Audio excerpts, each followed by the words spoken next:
सुबह 5 बजे ही हम लोग हाथरस के लिए निकले।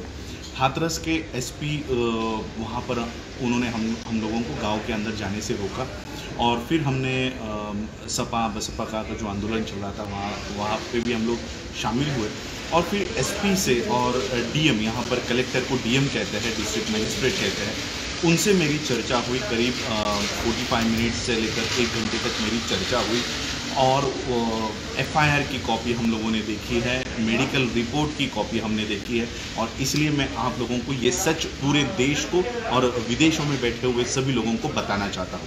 एफआईआर के कॉपी के अनुसार देखिए, मैं आपको एक छोटी सी चीज़ बताना चाहता हूँ। किसी की साइकिल भी गुम हो जाती है ना, तो वो 2 पन्ने का एफआईआर बनाता है, 2 पन्ने की कंप्लेंट देता है। यहाँ पर लड़की के साथ, बच्ची के साथ, अब पहली बात तो ये एक आप लोगों को अजीब लगता होगा, जब ब्राह्मणों की बच्ची के साथ बलात्कार होता है तो उसकी आइडेंटिटी, उसकी पहचान छुपा कर रखते हैं, उसका नाम भी नहीं पता होता। निर्भया का नाम बताओ मुझे क्या है? निर्भया का किसी को नाम पता नहीं है, लेकिन हमारी बच्ची का पहले दिन से उसकी आइडेंटिटी बताई गई कि वो मनीषा वाल्मीकि है, यानी वो वाल्मीकि समुदाय से है, इसलिए बाकी किसी ने आंदोलन करने की ज़रूरत नहीं है। पहला यहाँ पर रूल तोड़ा गया। दूसरा रूल मैं बताता हूँ। एफआईआर हम लोगों ने देखा, सिर्फ 4 सेंटेंस का एफआईआर है। गैंग रेप के लिए एफआईआर किया जाता है 4 सेंटेंस का, और 4 सेंटेंस क्या है? माँ का नाम रामा लिखा गया है, भाई का नाम संदीप है और मनीषा। ये तीनों भी खेत पर, बाजरे के खेत पर बाजरा काटने के लिए रात के 9:30 बजे गए थे और भाई वो घास रखने के लिए घर में जाता है और फिर जो लड़का है ठाकुर, वो आकर मनीषा की छेड़ निकालता है, गला दबाता है और उतने में माँ चिल्लाती है और भाई दौड़कर आ जाता है और ये जो लड़का है ठाकुर, वो भाग जाता है। बस इतना ही वाकया एफआईआर में किया गया है, एफआईआर में बताया गया है। अब पुलिस का ये कहना है कि पुलिस की थियरी देखो क्या है। पुलिस की थियरी है कि उसने सिर्फ गला दबाया था और भाई आ गया तो वो भाग गया और फिर लड़की गिर गई। गिरने के बाद एक ईंट पर, ये जो भाग होता है गले का, ये भाग उसका ईंट पर वो टकराई और ईंट पर टकराने से जबान बाहर आई और जबान बाहर आने के बाद दांतों के नीचे वो आकर कट गया। ये पुलिस की थियरी है। सेकंड 14 सितंबर को ये बलात्कार होता है, 14 सितंबर को गैंग रेप होता है, 22 सितंबर को मेडिकल होता है। 14, 15, 16, 17, 18, 19, 20, 21, 22, 8 दिनों के बाद मेडिकल रिपोर्ट की जाती है और मेडिकल रिपोर्ट देखिए क्या कहती है। मेडिकल रिपोर्ट कहती है कहीं पर भी शरीर पर चोट ही नहीं है। इसलिए मैंने अभी बीएम न्यूज़ का आप वीडियो देख रहे होंगे, उस पर मैंने कहा है कि लड़की को कुछ हुआ ही नहीं, वो अपने आप ही मर गई है, क्योंकि मेडिकल रिपोर्ट कहता है ना तो बलात्कार की कोशिश की गई है, कोई खरोच तक नहीं है मेडिकल रिपोर्ट में। अब मेडिकल रिपोर्ट देखिए कैसा है, जितने भी मेडिकल डॉक्टर्स है सारे ठाकुर है, खुद डीएम ठाकुर है, गुनेगार ठाकुर है, सभी लोग यहाँ पे ठाकुर है और इनके ऊपर ये एफआईआर जो लिखी गई है, मेडिकल रिपोर्ट बनाई गई है, ये इनके ऊपर ना आए इसलिए इन्होंने ये मेडिकल रिपोर्ट दूसरे डिस्ट्रिक्ट से बनवाई है। यहाँ पर आज मैं सुप्रीम कोर्ट के लॉयर लेकर गया था, साथ में सारा उनका ये सुना हमने, उनकी थियरी सुनी और देखिए मेरे पर कितना प्रेशर था। मुझे डीएम कहता है कि आप ये अनाउंस करो कि रेप हुआ ही नहीं था, रेप हुआ नहीं है, ये आप अनाउंस करो, यहाँ से अनाउंस करो। इस तरह का प्रेशर अगर मेरे पर आ सकता है, सोचिए फैमिली पर कितना प्रेशर होगा। हमको फैमिली से मिलने नहीं दिया जा रहा, गांव को बंद करके रखा हुआ है और कहते हैं कि गांव के अंदर तनाव है। तो बताओ ना, तनाव किसने पैदा किया है? गांव के अंदर जाने नहीं दे रहे। पुलिस प्रशासन इतनी निचले स्तर पर गिरी हुई है यूपी की कि सही में जंगल राज क्या होता है वहां पर जाकर देख लो। पूरी पुलिस इसमें शामिल है, पूरे मेडिकल स्टाफ इसमें शामिल है और ये नेचुरल है कि वाल्मीकि परिवार, यानी उनके पिताजी ओम प्रकाश जी, उनके भाई संदीप जी, उनकी माता रामा जी, ये नेचुरल है वो लोग ये केस नहीं लड़ेंगे, क्योंकि एक बच्ची तो वो गवा चुके हैं, वो अपने बेटे को, अपनी बीवी को नहीं गंवाना चाहते, इसलिए उनके ऊपर बहुत प्रेशर है। रात के 2:30 बजे बॉडी को क्यों जलाया, ये जब हमने उनको पूछा तब ये कहता है कि ये फैमिली उस बॉडी को लेकर बार्गेनिंग कर रही थी कि 1 लाख दो, 2 लाख दो, 5 लाख दो, 10 लाख दो और फिर जब 25 लाख पर इनका डन हो गया तो बॉडी जला दी। ये इनकी पुलिस की थियरी है। ये पुलिस की थियरी है कि इसलिए हम लोगों ने 2:30 बजे ये बॉडी जला दी है। तो इनके सारे पेपर्स अब मेरे पास आ गए हैं। देखिए, जैसे मैं आप लोगों को कहना चाहता हूँ, मैं तो बाबा साहब का परपोता रिश्ते में लगता हूँ, लेकिन आप लोग, अगर आपको पूछा जाए तो आप कहोगे हम बाबा साहब के बेटे हैं। तो वो वाल्मीकि परिवार भी बाबा साहब का बेटा हुआ, वो वाल्मीकि परिवार भी बाबा साहब को मानते हैं, तो वो भी बाबा साहब के बेटे हुए। तो इस रिश्ते से अगर वो बाबा साहब के बेटे हैं तो फिर मैं उस मनीषा का भाई हो गया। और इसलिए अगर वाल्मीकि परिवार ये केस नहीं लड़ेगा, और मुझे पूरा विश्वास है कि वो ये केस नहीं लड़ेंगे, वो ये केस नहीं लड़ पाएंगे, क्योंकि अगर उनको जिंदा रहना है तो वो ये केस नहीं लड़ेंगे, नहीं लड़ पाएंगे। और इसलिए अगर वाल्मीकि परिवार ये केस नहीं लड़ रहा है तो अंबेडकर परिवार ये केस लड़ेगा। इसलिए सारे पेपर्स मैं आज वहाँ से लेकर आया हूँ, एफआईआर की कॉपी वहाँ से लेकर आया हूँ, मेडिकल रिपोर्ट्स की कॉपी लेकर आया हूँ, और इसमें इंटरवीन हम लोग करेंगे और ये मांग करेंगे कि ये जो केस है ये यूपी से बाहर चलाई जाए। महाराष्ट्र में, दिल्ली में, कहीं पर भी, बॉम्बे हाई कोर्ट में कहीं पर भी चलाई जाए, लेकिन यूपी से बाहर चलाई जाए।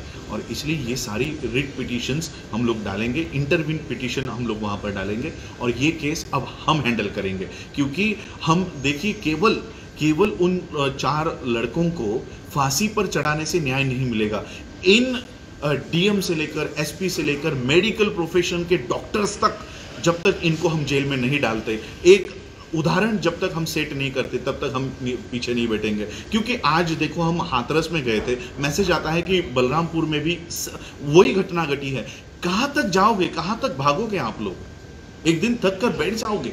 और इसलिए ये केस में हम लोग ऐसा उदाहरण सेट करेंगे कि अगर पुलिस थोड़ा भी इस तरह का गैर व्यवहार करती है तो उनको भी जेल के पीछे डालने के लिए कोई ना कोई यहाँ पर खड़ा है, कोई तो आवाज उठाएगा जो इनको कानून के तौर पर पकड़ेगा।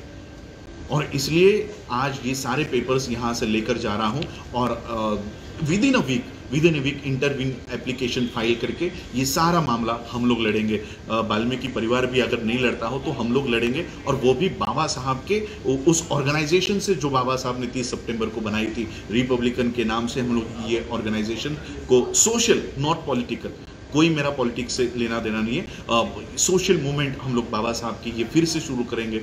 आज देखिए कितनी ताकत है अंबेडकर में।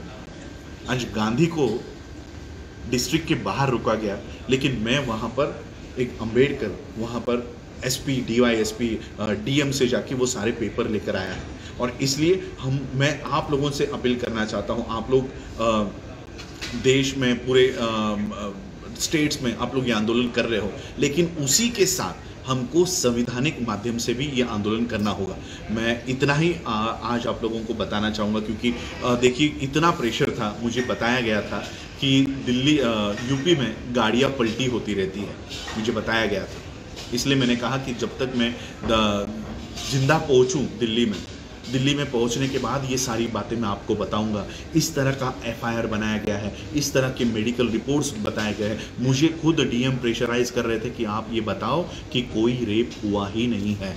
अब मैं आपको बताता हूँ, डीएम हो, एसपी हो, या देश का नहीं विदेश का कोई भी आकर ये बताए कि रेप नहीं हुआ है, तो भी इसे नहीं माना जाएगा, क्योंकि बच्ची ने, मनीषा ने मरते वक्त ये कहा है कि उसके साथ सामूहिक बलात्कार हुआ है। और वर्ल्ड का कोई भी कोर्ट जो डेथ हमारा होते समय हम जो बयान देते हैं उसको झूठा नहीं साबित करते। और इसलिए जो एफआईआर बना है, जो मेडिकल रिपोर्ट बना है, ये सारे के सारे मनीषा के उस डेथ के समय जो बयान उसने दिया है ये लागू होता है, और ये सारे इसमें दोषी पाए जाते हैं। हम केवल इनकी नौकरियां नहीं, इनको जेल के पीछे, सलाखों के पीछे डालने की पूरी व्यवस्था करेंगे। और मैं आप लोगों से ये साथ चाहूँगा कि ये मूवमेंट आप लोगों को संवैधानिक माध्यम से लड़नी है।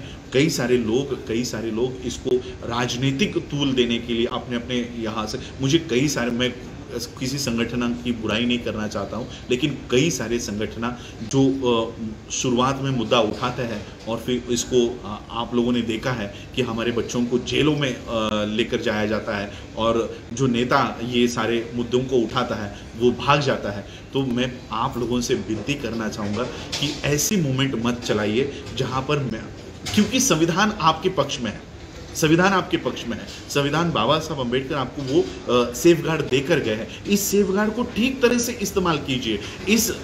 ये जो सरकार है, योगी की सरकार हो, मोदी की सरकार हो, इनको हम संवैधानिक माध्यम से पकड़ेंगे, लेकिन इस तरह के अगर हम लोग मोर्चा और अनकॉन्स्टिट्यूशनल काम करते रहेंगे तो हमारे लोगों को फंसाएंगे ये लोग। इसलिए मैं आप लोगों से विनती करना चाहता हूं कि ये पूरे मामले को संवैधानिक माध्यम से हम लोग हैंडल करेंगे। एसपी हो, डीएम हो, मेडिकल जिन्होंने ये रिपोर्ट बनाई है, ये सारे के सारे फंस चुके हैं, ये सारे के सारे फंस चुके हैं, और इसलिए हम लोगों को उस तरह से इस केस को हैंडल करना होगा। और पूरा का पूरा ये केस हम लोग लड़ेंगे, हाई कोर्ट में लड़ेंगे और यूपी के बाहर लड़ेंगे। ये मैं आज आप लोगों को बताने आया था कि किस तरह से पुलिस बोल रही है कि लड़की को कोई इंजरी ही नहीं हुई थी। तो सोचिए, अगर पुलिस ये कह रही है, मेडिकल रिपोर्ट ये कह रही है कि इंजरी ही नहीं है, तो फिर ये सांस रुकी कैसे? यहाँ की जो रीढ़ की हड्डी होती है, ये टूटने की वजह से सांस रुक गई है। तो ये रीढ़ की हड्डी कैसे टूट गई? रीढ़ की हड्डी टूटने के लिए पहले आपकी ये मांस को टूटना पड़ेगा, हड्डियों को टूटा होगा। तो ये कह रहे हैं कि कोई खरोच ही नहीं है, शरीर पर कोई खरोच नहीं है, ये मेडिकल रिपोर्ट बताता है। तो देखिए, इस तरह के सारे ये पेपर्स, इसलिए ये जानकारी मैं लेकर यहाँ तक कैसे पहुँचाऊँ मुझे पता है, और इसलिए मैं आप लोगों से यही आशा करता हूं कि आप लोग मुझे इस मूवमेंट में आप लोग साथ दीजिए। कोई राजनीतिक मेरा इसमें मंशा नहीं है। बाबा साहब के रिपब्लिकन मूवमेंट को हम इस माध्यम से रिवाइव भी कर रहे हैं, और देश में जो विपक्ष को मुद्दे उठाने चाहिए थे, जो विपक्ष, नकली विपक्ष कांग्रेस और गांधी ये जो बता रहे हैं, ये वो मुद्दे नहीं उठाएंगे। और अगर उठाए भी तो इसकी फ्रीक्वेंसी इनके हाथों में होगी, कब मुद्दा उठाना है, कब मुद्दा गिराना है। और इसलिए ऐसे लोगों के हाथों में हमको हमारे मुद्दों को नहीं लेकर जाना है। और इसलिए असली विपक्ष का काम अब बाबा साहब की इस रिपब्लिकन मूवमेंट से हम लोग करेंगे। यही बताने के लिए मैं आज आप लोगों के सामने आया हूँ। आप लोगों ने मुझे सुना, उसके लिए आभार, धन्यवाद। जय भीम। नेशनल दस्तक की आपसे गुजारिश है कि अगर इसको बचाना चाहते हैं तो नेशनल दस्तक को सब्सक्राइब करने के लिए रेड कलर के सब्सक्राइब बटन को दबाएं, फिर बेल आइकन की घंटी दबाएं। नेशनल दस्तक को बचाने के लिए बहुत ज़रूरी है कि हर खबर को शेयर करें, लाइक करें, कमेंट जरूर करें।